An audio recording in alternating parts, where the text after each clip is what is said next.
Iran and Israel have often been considered as arch enemies. It's been a decade long of hostilities between both these countries. This time again, their conflict has again come to the forefront, and therefore today we'll be talking about the conflict between both these countries, Iran and Israel. We'll try to understand that why has this issue again come to the forefront and why are we discussing this today again. What has recently happened. Then we'll look at the history as well, that what happened in the previous decades, in the previous years that led to the situation today. We'll also look at the geographical location of both the countries, which is extremely important for us to understand where are these located and what are the static GK points that are important from the exams perspective. Besides that, since we know this is just a conflict for now, but it might even turn into a war-like situation. Therefore, we'll also look at the military capabilities of both these countries. We'll look at the kind of impact this conflict or war-like situation has on the world order. Very, very important. And where does India stand in all this conflict? What is India's stand? At the end, we'll conclude this video by understanding the steps to de-escalate the situation. So let's get started with the first thing that we need to know, that is about the Iran-Israel's present conflict and how has this erupted and come to the forefront. Recently, Iran launched the largest ever drone strike in the world and the biggest missile attack in its history. मतलब Iran ने अब तक ऐसा attack कभी नहीं किया है और दुनिया ने ऐसा कभी भी ड्रोन स्ट्राइक नहीं देखा है. So this is the kind of attack that we recently saw from Iran's side. But why did they retaliate? They retaliated because there was an attack done by Israel on 1st of April in the land of Syria. So Syria is a country which is a bordering country for Israel and Iran as well. There Iran's embassy was situated. Okay, so this embassy was basically attacked by Israel and Israel ने attack किया that led to the death of two major important generals of Iran. तो इस वजह से Iran basically was very angry on this part कि Israel ने ऐसा step लिया, ईरान के जनरल्स की डेथ हो गई, एम्बेसी को अटैक किया एक फॉरेन लैंड में which is also considered their piece of land. So all of that led to the anger, and the step that they took was the largest ever drone strike. This is again very important because अभी तक both the countries were actually undergoing shadow war. मतलब एक दूसरे को attack करते थे but not actually owning up the attack कि yes मैंने किया है, हमने ये drone strike करा है. They never used to do that. It was all a shadow war. Both the countries used to do it. But this was the first time that Iran took charge and said yes, we have done this and this is our action that we have taken against Israel. The attack included 300 projectiles, including 170 drones, cruise missiles, and over 120 ballistic missiles. So that's kind of huge numbers.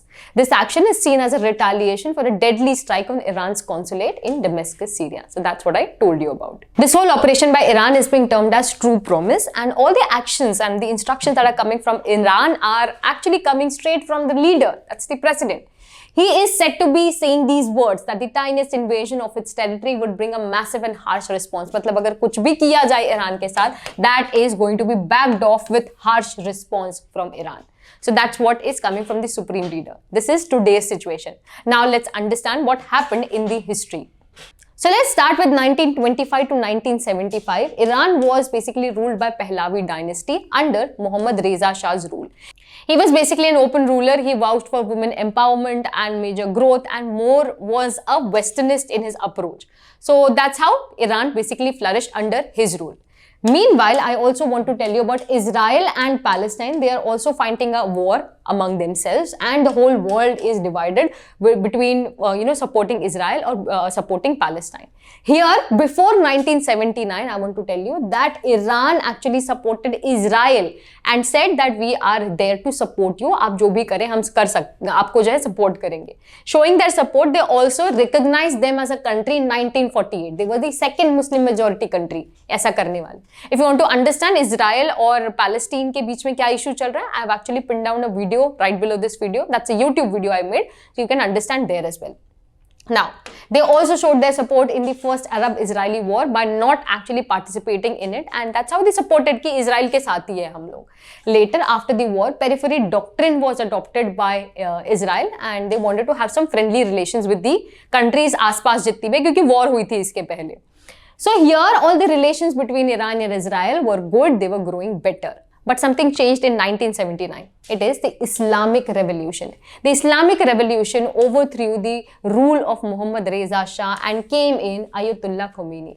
He was now the supreme leader who wanted to champion the religion Islam, and they wanted to show the world that Islamic religion is more predominant and should be more predominant. They wanted to champion it, and they also wanted to show the arrogant rulers like Israel and USA. They wanted to show कि ऐसे oppressors हम नहीं सहन करेंगे, ये oppressors हम अब नहीं देखेंगे, हम इनके खिलाफ लड़ेंगे और अपने रीजनल अलाइज लाइक पैलेस्टीन, उन्हें पैलेस्टीनियंस को सपोर्ट करेंगे. तो up until now Iran supported Israel, but now after 1979 Islamic revolution and Ayatollah Khomeini coming in, ये अब सपोर्ट कर रहे हैं पैलेस्टीन को, and now they are considering Israel as arch enemies. तो ये एक बहुत बड़ा चेंज था, where after this they started terming Israel as little Satan and USA as great Satan. After 1979, Iran became arch supporter of Palestine and arch enemy of Israel. It came to an extent कि Israel की जो embassy थी Iran में, that was later changed to making it an embassy of Palestinians. Even the people traveling to Israel were not allowed. मतलब Iran से अब Israel कोई आ जा भी नहीं सकता, travel नहीं कर सकता. तो that's the kind of height they reached. After that, they engaged in shadow war like situation. बहुत सारी चीजें इन्होंने की है, but shadow war like situation रही है, मतलब एक दूसरे की टेरिटरी या फिर एक दूसरे की चीजों को अटैक करना, but not actually accepting that yes we have done it.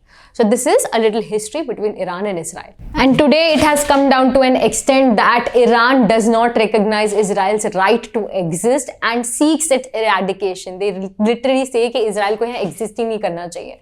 The country's supreme leader Ayatollah Khomeini has previously called Israel a cancerous tumor.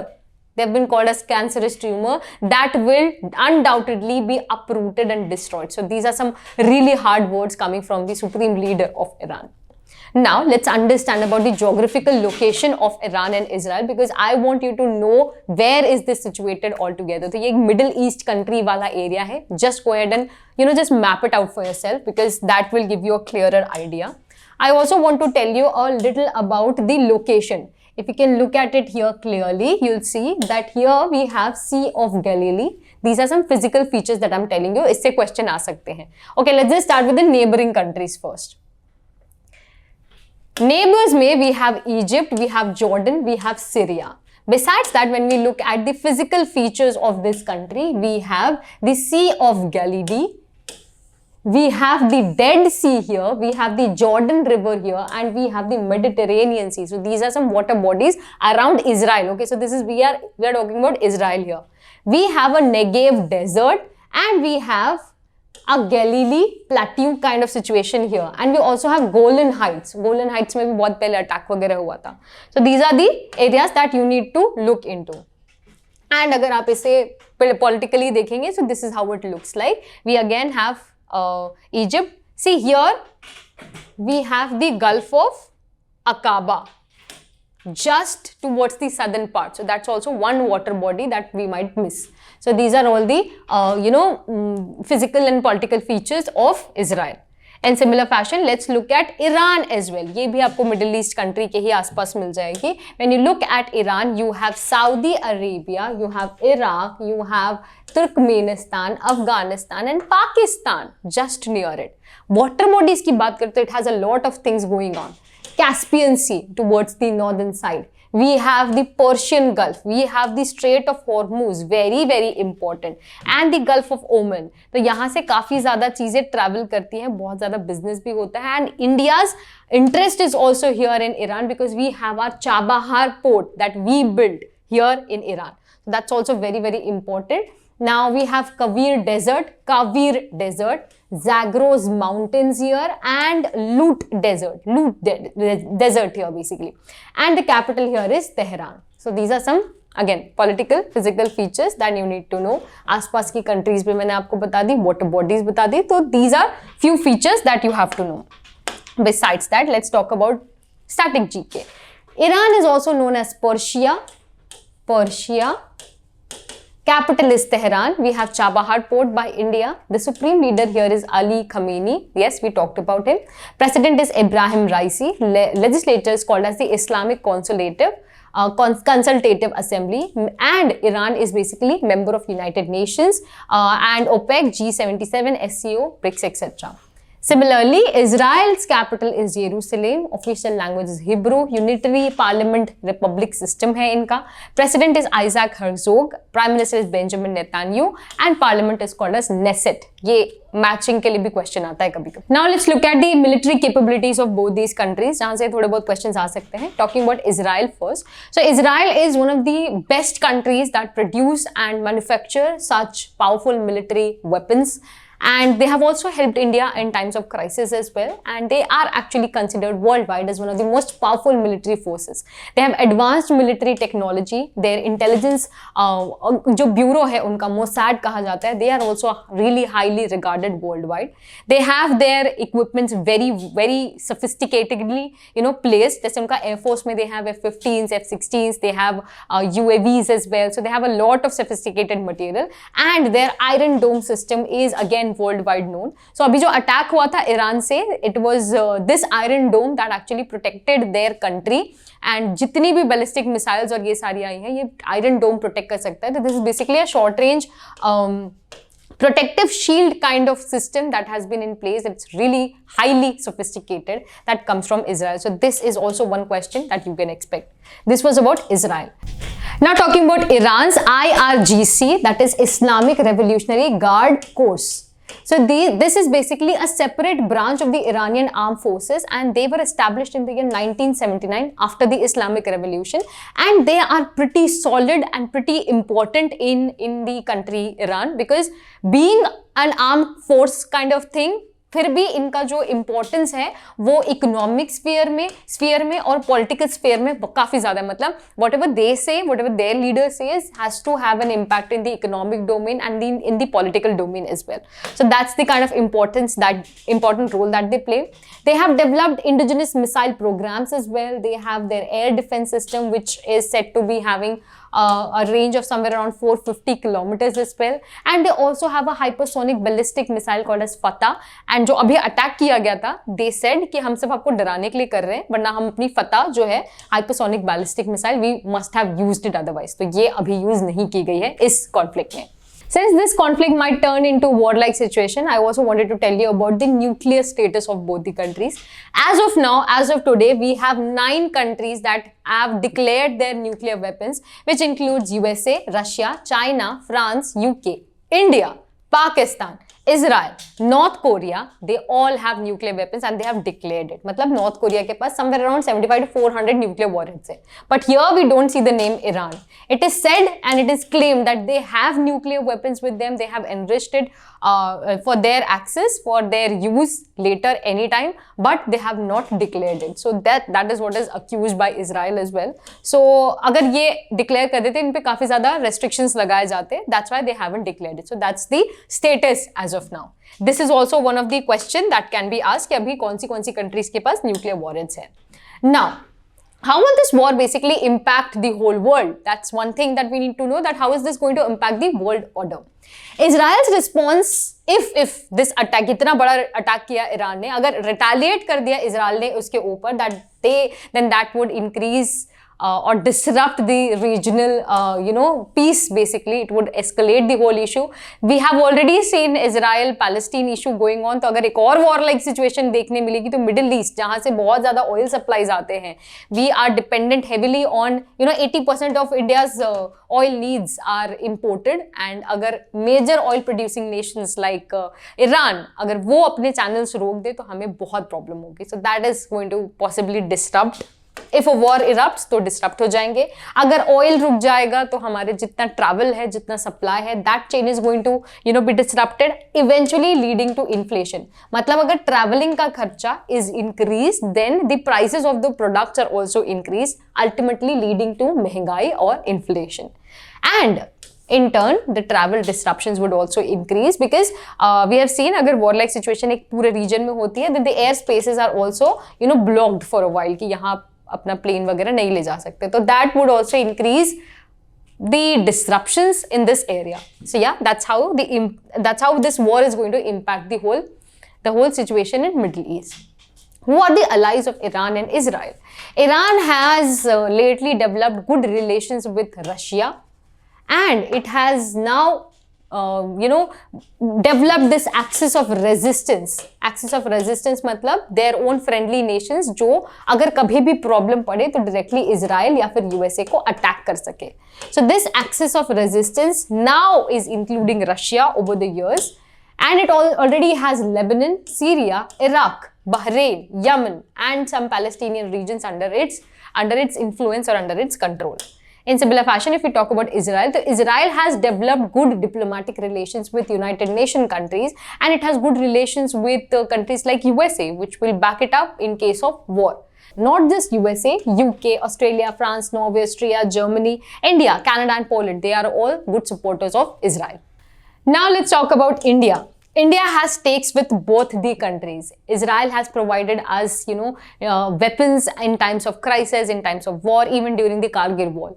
In similar fashion, Iran has helped us by, importing a lot of oil to us, again in times of crisis, in times of needs, and we anyways do depend on Iran for that. So यहाँ oil है, यहाँ पे other supplies है हमारे लिए, which are both very crucial for any country's development. So for that matter, we have come up with a balanced approach towards this conflict of Iran and Israel. We want to maintain our position as a stable and reliable partner and safeguard the interests of both the countries. We are more looking for an amicable solution between both the countries. So that's the kind of stand India has taken for this situation. How do we de-escalate this situation between Iran and Israel is the last thing that we discussed today. See, we need to come up with a ceasefire or two-state solution that I think is doing the rounds between Israel and Palestine. क्योंकि most of the issue between Iran and Israel is also about supporting कि हम Palestine को support करें, Israel को support करें. अगर इन दोनों के बीच में problem solve हो जाए, then there might not be any issue between Iran and Israel in the first place. There should be dialogue and diplomacy. Of course, we are not vouching for war-like situation. We know what wars do to the world. We are more looking for communication and direct interaction between both the countries, जिससे आप सारी चीज़ों को address करें, सारे problems को address करें. And we also talk about the idea of nuclear proliferation of Iran कि कहीं वहाँ पे nuclear weapons है या नहीं है, वो demand कर सकते हैं हम सामने से कि आपके यहाँ checking होगी है कि नहीं है, या उस बात पर थोड़ी clarity आए. And of course about regional cooperation, there are some groups that Iran and Israel are part of. For example, the Gulf Cooperation Council, some Gulf region का regional organization है that they are part of. So this can take an active participation and help in coming up with a solution between Iran and Israel. So yes, that is it about the Iran-Israel conflict. We tried to understand everything that we started with: news, history, capabilities, impact, de-escalation, everything. If you understood this topic really well, I really believe that you'll be able to answer all the questions that I've framed for you right below this video. Make sure you do that. Make sure you understand. And in case you have any kind of doubt, you know where to mail me. It's himanshi@phinology.in. In case of any doubts, suggestions, you're more than welcome. Till then, keep learning, and I shall see you in the next one.